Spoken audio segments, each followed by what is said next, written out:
Assalamualaikum warahmatullahi wabarakatuh.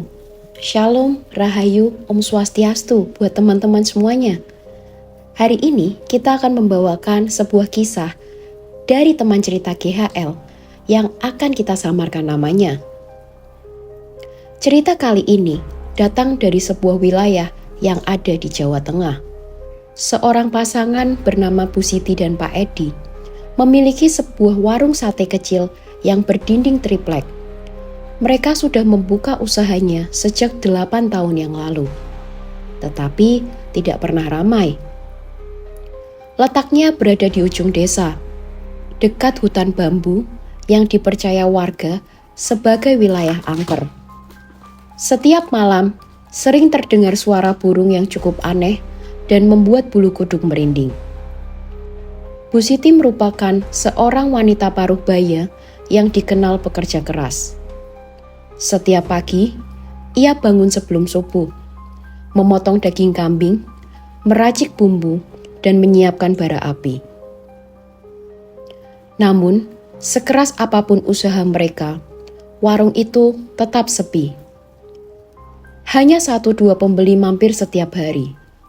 Paling banyak hanya 8 orang sehari. Berbeda jauh dengan warung sate Pak Teguh yang berada di tengah desa. Warungnya selalu ramai, bahkan kadang harus antri panjang. Banyak yang bilang dagingnya empuk dan bumbunya khas. Tapi ada satu hal yang membuat Bu Siti sakit hati. Pak Teguh belajar meracik sate dan bumbu dari suaminya, Pak Edi. Sore itu hujan turun rintik. Bu Siti duduk termenung di depan warungnya yang kosong. Bara api membara tanpa pembeli.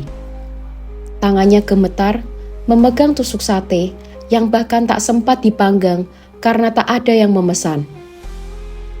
Matanya berair melihat warung Pak Teguh dari kejauhan. Warung yang selalu ramai, pelanggan datang silih berganti. Suara tawa dari pelanggan dan bahkan asap yang menjunjung tinggi hasil dari bakaran sate pesanan para pelanggan. Hal itu terasa menyakitkan di telinga Bu Siti. Kalau terus begini, kita akan bangkrut, ujar Pak Edi kepada istrinya. Mau sampai kapan, Pak, kita menunggu keajaiban? Ujar Bu Erna menahan tangis. Aku nggak mau kalah ya. Warung itu hasil keringat kita. Aku nggak rela lihat Pak Teguh makin kaya, sementara kita dihina orang kampung.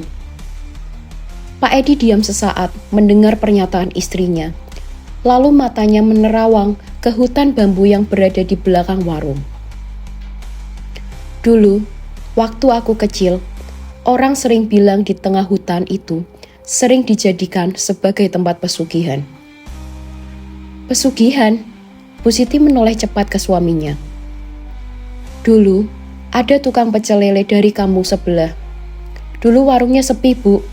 Setelah ia menginap di tengah hutan itu selama 3 malam, dia diberi ilmu oleh makhluk yang tinggal di tengah hutan itu, Bu. Bu Siti lalu menelan ludahnya. Jantungnya berdebar kencang. Di tengah keheningan mereka, tiba-tiba datang seorang laki-laki tua berjubah abu-abu. Tubuhnya tinggi, langkahnya pelan, tapi wajahnya tak jelas terlihat. Ia memesan 1 porsi sate. Wajah Bu Siti sumringah menyambut laki-laki tua tersebut, karena ia menjadi pembeli pertama di warungnya. Setelah pesanan sampai, laki-laki tua itu makan secara perlahan di sudut warung. Tidak banyak bicara, tapi saat hendak pergi, ia meninggalkan sesuatu di atas meja. Sehelai bulu gagak hitam mengkilat dan secari kertas kuning tua yang bertuliskan 1 kalimat aneh. Gagak tahu arah darah. Bu Siti memegang bulu gagak itu dan merinding. Suara angin tiba-tiba berhenti. Malam terasa sangat sunyi. Pak Edi yang baru keluar dari dapur ikut bingung karena pria itu sudah tidak terlihat lagi. Padahal baru beberapa detik yang lalu ia duduk di situ. Malamnya, Bu Siti tidur dengan gelisah. Ia bermimpi berjalan di tengah hutan bambu sendirian. Ia menengok ke atas dan melihat ada banyaknya ribuan burung gagak hitam berputar-putar mengelilinginya. Di tengah kerumunan itu, muncul satu burung gagak hitam dengan ukuran sebesar manusia. Matanya merah, paruhnya tajam seperti belati, dan dari mulutnya keluar suara berat. Dagingmu sepi karena kau memilih yang lemah. Jika kau ingin kaya, beri aku yang lebih keras, beri lebih panas, dan beri aku lebih berdarah. Lalu gagak itu melompat ke arah Bu Siti. Bu Siti terbangun dengan keringat membasahi tubuhnya. Napasnya terengah.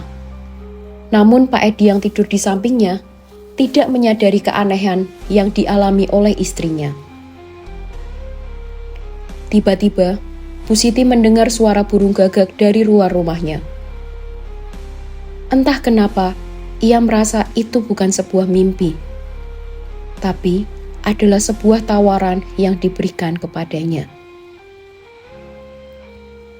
Pagi itu, udara di desa Bu Siti terasa lebih dingin dari biasanya. Kabut tipis menggantung di atas tanah, dan suara gagak bersautan dari arah hutan di belakang warung Bu Siti. Bulu kuduknya berdiri, terutama setelah mimpi aneh semalam. Mimpi tentang seekor gagak raksasa yang meminta darah dan menawarkan kekayaan. Bu Siti duduk di depan warungnya yang masih sepi. Di tangannya masih menggenggam bulu gagak yang ditinggalkan oleh laki-laki tua misterius di malam sebelumnya. Matanya sayu, wajahnya letih, tapi di dalam hatinya tumbuh satu benih. Rasa penasaran yang bercampur putus asa. "Pak," ujar Bu Siti memanggil suaminya. "Dalam, Bu," Pak Edi menjawab istrinya sambil menyapu halaman. "Kalau misalnya aku bisa bikin warung ini ramai, tapi caranya aneh dan mungkin sedikit menakutkan, apa jenengan mau ikut?" "Apa maksudmu?" jawab Pak Edi sambil mengerutkan dahi. Namun, Bu Siti tak menjawab. Ia hanya memandangi hutan bambu belakang warungnya. Bu Siti mengambil pisau kecil dan keranjang anyaman. Ia melangkah masuk ke semak-semak, menembus hutan bambu yang sudah lama tak disentuh oleh warga desa. Orang bilang tempat itu angker, penuh makhluk gaib dan arwah penasaran. Tapi Bu Siti tak peduli. Ia sudah terlalu lama hidup dalam kemiskinan, terlalu lama merasa dikalahkan dan dihina. Di tengah rimbunya pohon bambu, terdengar suara krak, krak. Suara ranting patah di atas kepala. Bu Siti mengonggak ke atas dan melihat seekor gagak besar hitam legam dengan mata merah menyala yang bertengger di atas dahan. Ukurannya jauh lebih besar dari burung biasa. Tanpa pikir panjang, Bu Siti melempar batu. Gagak itu jatuh. Sayapnya mengepak liar, mencakar, dan memekik keras. Dengan tangan gemetar dan napas memburu, Bu Siti mengayunkan pisau ke arah burung gagak hitam itu. Gagak itu akhirnya diam, terkena beberapa ayunan pisau dari Bu Siti. Kemudian, ia membungkus tubuh burung itu dengan kain hitam dan membawanya pulang. Pak Edi terkejut setengah mati melihat istrinya pulang dengan darah di bajunya dan gagak besar di dalam keranjang.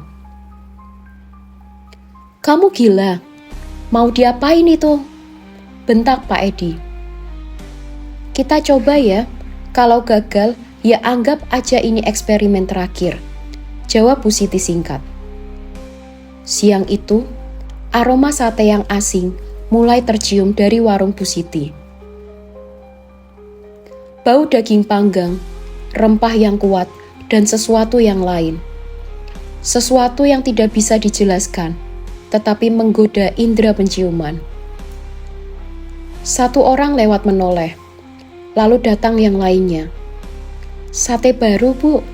Tanya mereka. Coba saja, spesial hari ini. Jawab Bu Siti tersenyum simpul.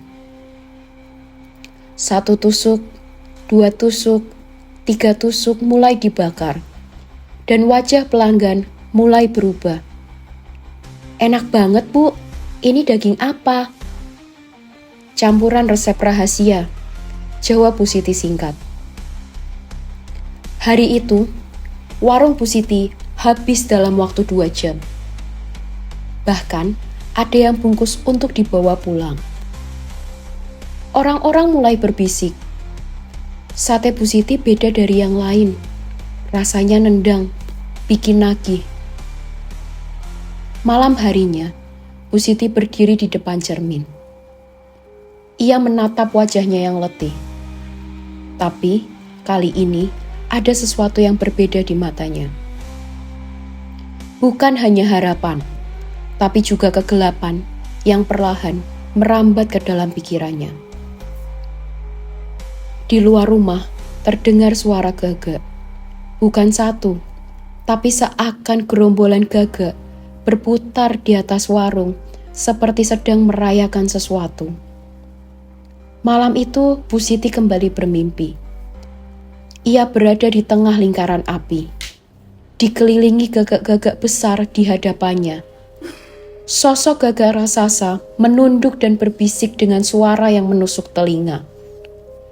Daging gagak membukakan pintu, tapi daging manusia akan membuatmu menjadi ratu. Bu Siti terbangun dengan jantung berdebar. Napasnya sesak, tapi di ujung bibirnya terselip senyum kecil. Ia tahu pintu telah dibuka untuknya dan ia tak akan menutupnya lagi. 2 minggu setelah Bu Siti memanggang daging gagak pertamanya, warung satenya berubah drastis. Warung yang dulu hanya dikunjungi 1-2 orang, kini penuh sesak setiap malam. Orang-orang datang dari desa lain, bahkan datang dari luar kota. Mereka penasaran dengan cita rasa sate yang katanya unik, gurih, dan bikin ketagihan. Ada yang bilang, katanya rasanya seperti kambing muda. Ada pula yang bilang, dagingnya terlalu lembut untuk ukuran daging biasa. Bu Siti tidak pernah menjelaskan. Ia hanya menyuguhkan senyum simpul dan jawaban misterius. Itu rahasia dapur kami. Namun, di balik senyum itu, jiwanya mulai terkikis. Ia tahu betul bahwa kelezatan itu datang dari perjanjian kotor yang telah dimulainya. Bu Siti bermimpi setiap malam, di mana ia melihat warungnya dikelilingi oleh ratusan gagak. Mereka bertengger di atap, menggonggong seperti serigala, dan selalu berkata hal yang sama. Daging gagak hanya pembuka. Daging manusia baru membuat darahmu mendidih dan kekayaanmu tak bertepi. Awalnya Bu Siti masih bisa menahan diri. Tetapi semakin hari warungnya justru mulai sepi kembali. Pembeli yang dulu ramai kini mulai berkurang. Beberapa dari mereka mulai bertanya-tanya, "Ini masih sate yang dulu, Bu? Kok rasanya beda ya?" Hati Bu Siti kacau. Ia panik, dan dalam kepanikannya, suara gagak itu kembali menguasai pikirannya. Berilah daging manusia, maka pelangganmu akan datang seperti air bah. Sore itu, Bu Siti pergi ke pasar malam yang baru buka di desa sebelah. Ia pura-pura belanja sambil memandangi wajah-wajah yang berlalu lalang. Anak-anak kecil bermain balon, orang tua sibuk memilih sayur, dan para pengamen berlalu sambil menyanyi. Di sudut yang gelap, ia melihat seorang anak laki-laki berusia 7 tahun duduk sendirian sambil memeluk lutut. Wajahnya lusuh, bajunya robek-robek, dan matanya kosong, seperti sudah kehilangan harapan hidupnya. Bu Siti mendekat dan bertanya, "Namamu siapa, Nak?" Anak itu hanya menggeleng. "Orang tuamu mana?" Anak itu hanya menjawab dengan menggeleng. Itulah jawaban yang ditunggu oleh Bu Siti. Matanya berkaca-kaca, tetapi bukan karena iba, melainkan karena hatinya terasa lega. Seolah dunia telah memberi izin untuk melakukan hal keji. "Nak, ikut ibu ya, ibu punya makanan enak di rumah," bujuk Bu Siti sambil mengulurkan tangannya. Anak itu menurut, seperti seekor anak ayam yang kehilangan induknya. Ia menggenggam tangan Bu Siti, tak tahu bahwa itulah langkah terakhir menuju dunia. Malam harinya, di tengah hutan bambu, Bu Siti dan Pak Edi dengan wajah tegang dan jantung berdegup tak karuan melakukan ritual yang tak akan pernah mereka bayangkan. Tubuh kecil itu diikat dan dititurkan di atas batu hitam yang dingin. Anak itu menangis pelan. Ibu, aku lapar." Pak Edi memalingkan wajahnya. Ia menggigil, menahan muntah, menahan air mata. Tapi Bu Siti, wajahnya datar, matanya kosong. Ia mengangkat pisau sembelih, dan dalam satu gerakan cepat, semua berakhir. Suara ribuan sayap gagak mengepak di atas kepala mereka. Suara angin mendesir, dan bisikan itu kembali terdengar. "Kau telah memberi, kini terimalah." Esok paginya, warung sate Bu Siti kembali ramai. Ramai sekali melebihi sebelumnya. Orang-orang antri sejak pagi. Beberapa membawa koper datang dari luar daerah. Bahkan ada satu food vlogger yang membuat konten tentang sate paling enak di Jawa Tengah. Bu Siti melayani semua pembeli dengan wajah ceria, seolah tak terjadi apa-apa semalam. Di dapur, Pak Edi hanya duduk termenung, tak berani melihat potongan daging yang dibakar. "Sate apa ini, Bu?" tanya salah satu pelanggan. "Sate spesial, resep paling rahasia," jawab Bu Siti dengan senyum licin di sudut ruangan. Seekor gagak hitam bertengger di ventilasi, memperhatikan setiap gerakan mereka.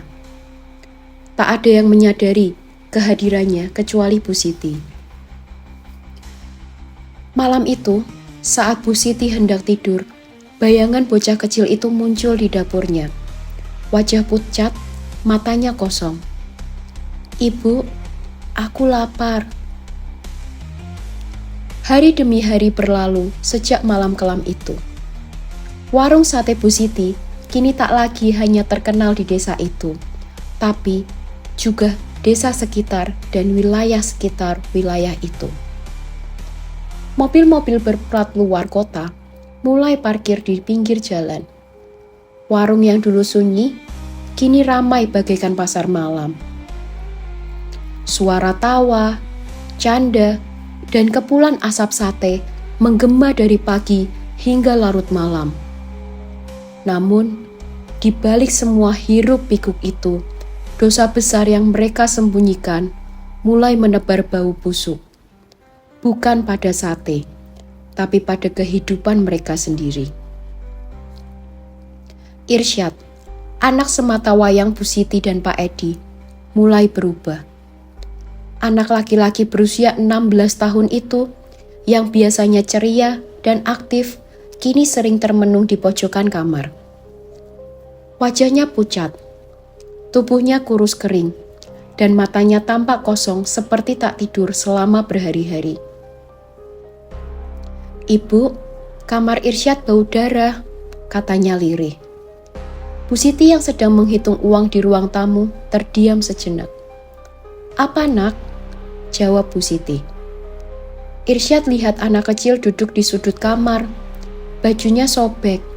Dia menangis terus sambil bilang, aku lapar, Bu." Bu Siti merinding, tapi ia berusaha menahan ekspresinya. "Itu cuman mimpi. Irsyad jangan terlalu banyak nonton film horor." Irsyad hanya menunduk. Tapi, sejak malam itu, ia selalu tidur sambil memeluk bantal dan tak mau mematikan lampu. Kadang, Bu Siti mendengar suara gumaman anaknya di malam hari. "Ibu, dia berdiri di jendela sekarang. Ibu, gagak-gagaknya masuk ke kamar.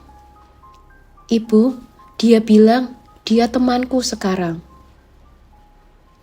Pak Edi mulai curiga. Ia takut ia akan menyesal. Sejak mereka mengorbankan anak kecil dari pasar malam itu, ia tak bisa lagi tidur tenang. Wajah anak itu terus muncul di kepalanya. Tangisan terakhirnya, jeritan kecilnya, kini seolah arwahnya menyatu dalam rumah mereka. "Siti, kita harus berhenti," ucap Pak Edi suatu malam saat warung sudah tutup. "Irsyad mulai diganggu. Aku rasa kita sudah terlalu jauh." Bu Siti menatap suaminya. Wajahnya dingin tak ada keraguan. "Kalau kita berhenti sekarang, semua sia-sia. Kita baru mulai, dan lihat, Irsyad dapat sekolah yang layak. Kita bisa renovasi rumah. Kita disegani dan kita dihormati dengan menukar nyawa manusia, Pak." "Tapi kita menukar nyawa manusia, Ibu," jawab Pak Edi dengan nada meninggi. "Kita hanya menukar nasib kita yang selama ini diinjak-injak, Pak," jawab Bu Siti dengan mata berkaca. Pak Edi terdiam. Ia tahu istrinya bukan lagi wanita yang ia kenal dulu.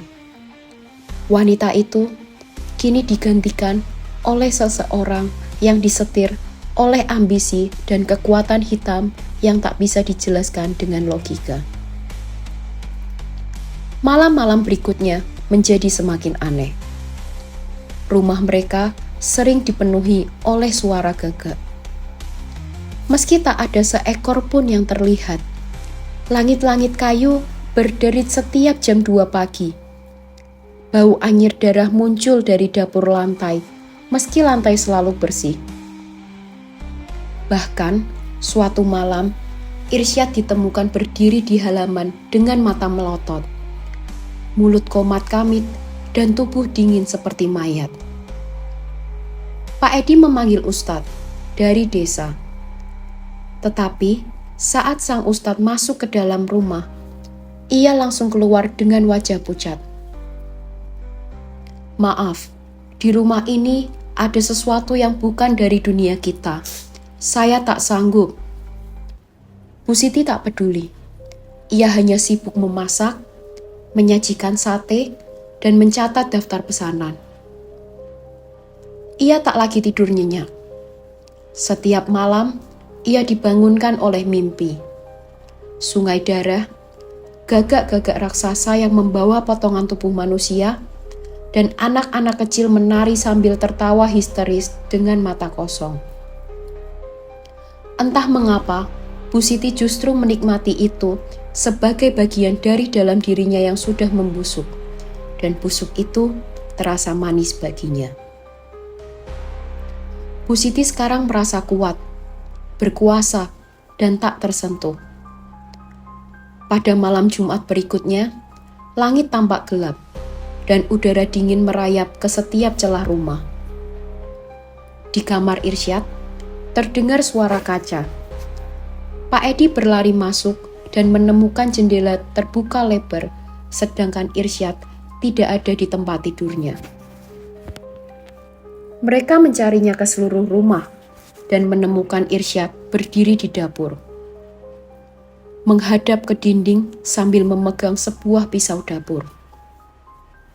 Tubuhnya berlumuran darah ayam yang belum sempat dibersihkan.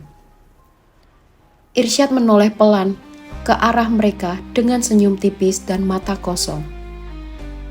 "Aku tahu sekarang, Bu," katanya. "Tahu apa, Nak?" tanya Bu Siti panik. "Dagingnya bukan daging kambing, kan?"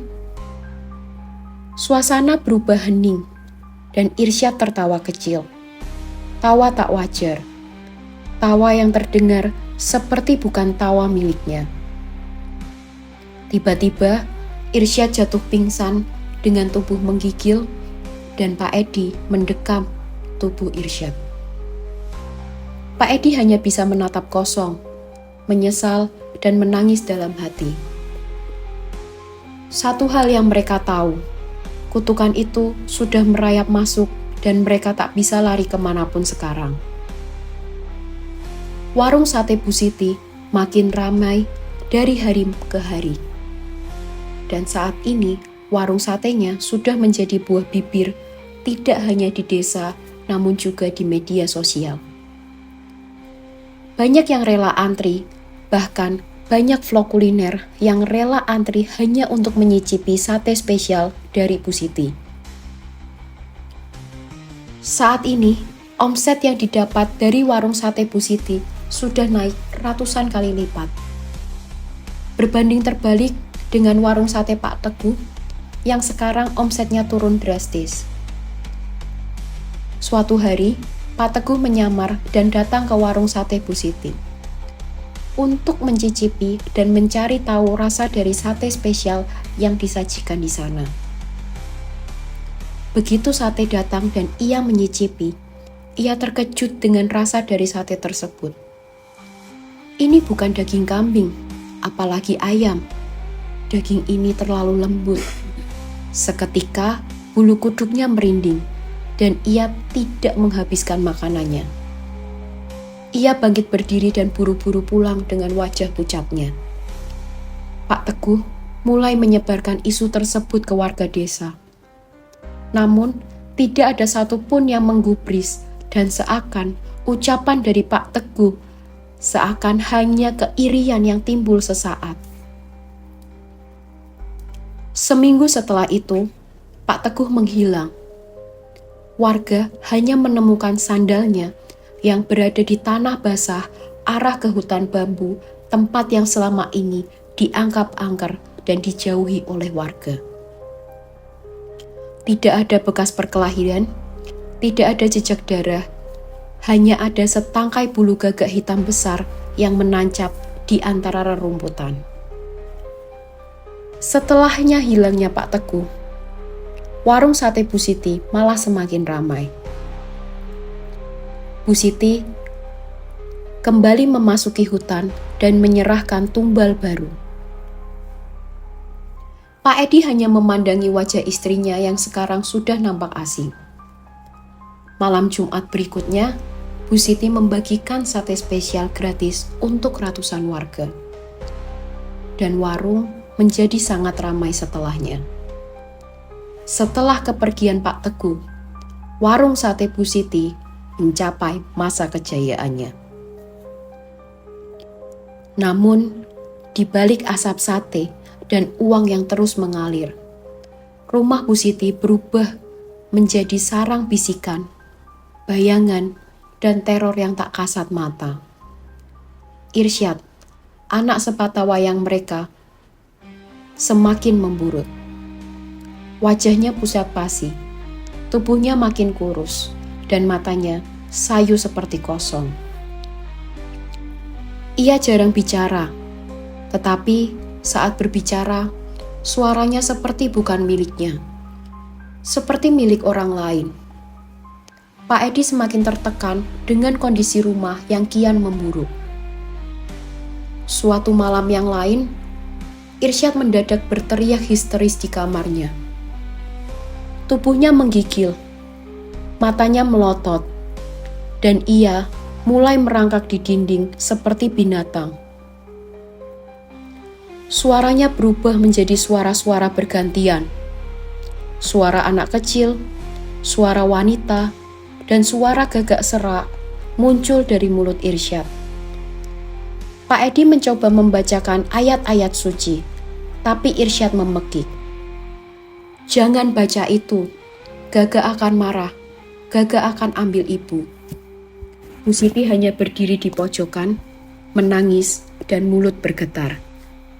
Untuk pertama kalinya, ia merasa takut pada dirinya sendiri, pada apa yang telah ia mulai, pada kutukan yang telah ia buat sendiri. Akhirnya, Ustadz yang dulu pernah datang, akhirnya dibujuk kembali oleh Pak Edi. Saat ia masuk ke kamar Irsyad, ia langsung menutup pintu dan mulai membacakan doa. Tetapi, dari balik pintu, terdengar suara jeritan Irsyad dan suara ribuan sayap gagak yang mengibas keras. Tiba-tiba, seluruh lampu rumah padam. Setelah beberapa menit yang menegangkan, pintu kamar terbuka. Sang ustadz keluar dengan wajah pucat dan keringat dingin membasahi jubahnya. Saya tidak bisa bantu banyak. Anak ini sudah menjadi target, dan rumah ini sudah penuh. Mereka tak hanya datang, mereka tinggal di sini sekarang. Malam itu, Pak Edi duduk di sudut dapur. Ia menangis diam-diam. Daging sate masih digantung rapi. Tusukan sate siap dibakar. Api masih menyala, tapi hatinya telah hangus. Bu Siti duduk di depan tungku menatap api sambil berbisik sendiri. Gagak bilang, "Aku ratu, ratu sate, ratu darah." Di luar, ramai suara Gagak semakin keras. Namun, tak satu pun warga menyadari karena mereka sedang menikmati sate Bu Siti yang malam itu terasa lebih gurih dari biasanya. Bu Siti mulai cemas dan mencari solusi untuk anaknya. Ia tak ingin kalau anaknya kenapa-napa. Bu Siti mendatangi hutan bambu dan ia ingin menemui Gagak yang biasa berbicara dalam mimpinya. Malam itu, Bu Siti ditemui oleh Gagak itu untuk pertama kalinya secara nyata. Apa yang kau inginkan? Bukankah harta dan kejayaan yang kau inginkan sudah kau dapatkan? Bu Siti menjawab, anakku sekarang mulai berubah. Dia seperti bukan dirinya. Tolong, jangan anakku. Sang Gagak berubah menjadi laki-laki tua berjubah abu-abu yang pernah mendatangi warungnya. Ketika ia masih susah dulu dan kemudian menjawab, kamu akan kehilangan anakmu, tapi bukan karena meninggal, tapi karena dia gila. Mendengar hal itu, Bu Siti berteriak dan lari meninggalkan hutan bambu itu. Tolong, jangan anakku, aku akan berikan tumbal yang lainnya. Tiba-tiba, malam selanjutnya terasa semakin mencekam. Suatu malam, entah apa yang merasuki tubuh Bu Siti, tiba-tiba ia mengikat seluruh tangan dan kaki anak sematawayangnya, Irsyad, di kasur kamarnya. Ia membawa sebuah pisau dapur yang tampak terasa tajam. Dengan tatapan mata kosong, ia terlihat akan mengayunkan pisau itu ke leher anaknya. Tiba-tiba, Pak Edi datang dan mendorong Bu Siti sampai terjatuh. Tiba-tiba suara parau keluar dari mulut Irsyad dan melepaskan sumpalan mulut yang ada. Gagak akan marah. Gagak akan mengambil semuanya jika kau tak menyerahkan anak ini. Tiba-tiba, Bu Siti menangis dan tidak tahu apa yang baru saja terjadi dengannya. Keesokan harinya, Bu Siti seperti biasa membuka warung satenya. Namun, hari demi hari, warung semakin sepi entah kenapa. Tepat seminggu setelah kejadian tersebut, tiba-tiba rumahnya terbakar dan Irsyad ditemukan terbakar dalam posisi tertidur di dalam kamarnya. Sedangkan Pak Edi ditemukan di halaman rumahnya dalam posisi mata terbelalak, seakan melihat sesuatu yang menakutkan menjelang ajalnya.